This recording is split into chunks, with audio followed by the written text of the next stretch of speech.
Hello everyone and welcome to another video on the Cycling Dane channel. The 4th of October will be a date that we remember for it being the postponed edition of the monument Liège-Bastogne Liege, and for the first time it was held in autumn instead of its usual springtime location in the calendar. This was a very cold edition of the race, granted not as cold as the infamous 1980 edition won by Bernard Hinault, which included snow, but nonetheless we had history in the making in front of us as Primož Roglič became the first ever Slovenian winner of the race. However, the race will be remembered for something very different to that indeed. Coming on to the final climb of the race, at 1.2 kilometer climb averaging well above 10%, we had the decisive race winning move created by the world champion himself, Julian Alaphilippe. This attack from Julian Alaphilippe ended up forming the race winning move. It whittled down to a quartet when we were approaching the final straight of the line after they had held off a group led by Mathieu van der Poel. In this elite group, we had the newly crowned Tour de France champion Tadej Pogačar, the runner-up of the Tour de France Primož Roglič, Mark Hirschi, the newly crowned Flèche Wallonne champion, and of course the world champion himself, Julian Alaphilippe.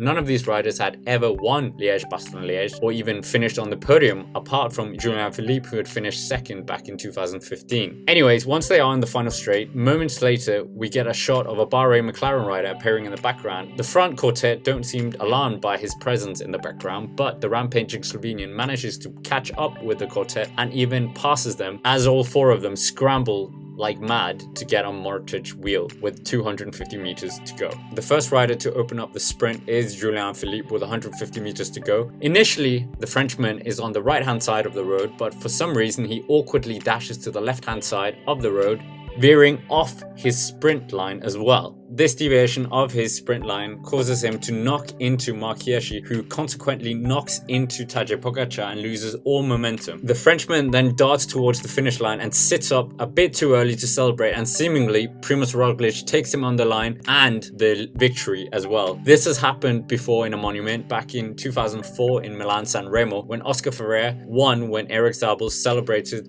like Julian Alaphilippe a bit too early. But consequently, after the finish, the race organizers found that the deviation caused by Julian Alaphilippe was enough to warrant him to get relegated to 5th in the group, and therefore some might say that the world champion has already felt the curse of the rainbow jersey in his very first race wearing the coveted jersey. And even if Julian Alaphilippe wasn't relegated, his early celebration would have cost him and probably haunted him for a very long time. So potentially the relegation was a blessing in disguise. As a result, Mark Hirschi goes second and Tadej Pogačar finishes third. That's it for this video. Make sure to check out our video of both the 7 times Julian Alaphilippe shocked the world and of course how Tadej Pogačar won the Tour de France. And why not subscribe to our channel to keep up to date with all of our cycling content.